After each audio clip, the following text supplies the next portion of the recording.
Mga idol, isang araw lamang ang nakakalipas mula nang tanggalin ng Milwaukee Bucks si Coach Adrian Griffin, bigla na lamang nga po naging masaya ang kanilang mga players. Yan naman ang ating unang storya na pag-uusapan. Nasusundan ko na rin ang balitang kukuha pa nga daw po ang Philadelphia 76ers ng third superstar. Pag-uusapan na rin natin ngayon ang balitang pumayag na nga po si Anthony Davis sa trade at ang lumabas na 3-team trade ni Trae Young papunta sa Los Angeles Lakers. Kaya mga idol, tara!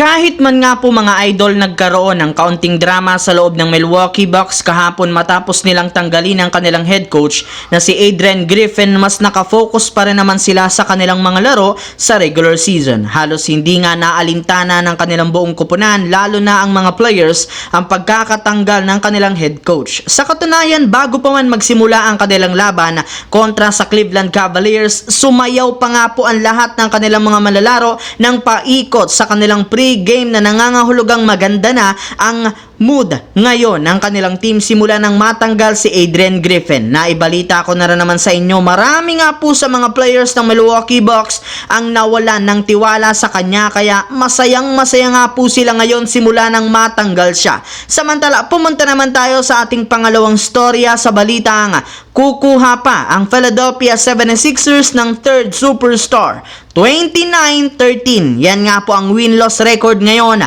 ng 76ers bilang top 3 sa Eastern Conference, at dahil nga magkakadikit pa rin naman ang record dito ng mga teams, malaki ang posibilidad na makaangat pang lalo sila kapag tuloy-tuloy ang kanilang panalo. Pero kahit man isa na ang 76ers sa mga may pinakamalakas na lineup ngayong season, hindi pa rin naman sila dito kontento. Sa katunayan, isa pa rin naman nga sa mga plano ngayon ng front office ay makakuha pa ng at least isang bagong superstar na available sa loob ng trade market na siyang magpapalakas ng kanilang koponan. Pero syempre, hindi rin naman nga basta-bastang gagawa ng malakihang move ang 76ers since ayaw na rin naman nga po nilang masira pa ang chemistry ng kanilang lineup. Kaya as of now, nag-oobserba muna sila sa mga posibleng superstar na pwede nilang makuha ng libre o di kaya sa mababang halaga. Habang dito naman tayo lumiko sa ating huling pag-uusapan dito sa ating bagong video sa balitang pumayag na si Anthony Davis sa trade at ang lumabas na 3-team trade ni Trae Young papunta sa Los Angeles Lakers.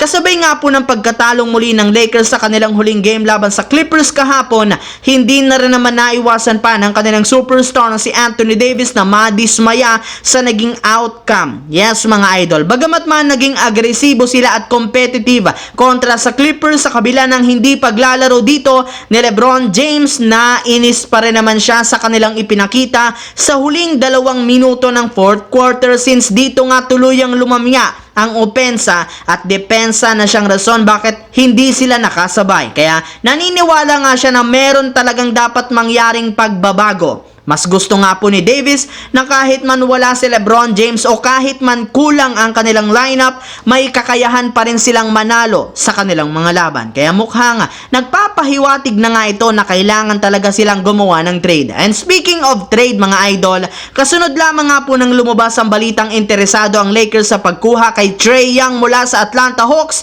binulgar na rin naman nga po ng isang NBA insider ang binabalakan nga po ng front office na maghanap ng isa pang kupunan na tutulong upang makagawa sila ng isang 3-team trade. Yes mga idol, desperado na ang Lakers na makakuha ng isa pang superstar o third superstar na makakatulong kina LeBron at Anthony Davis.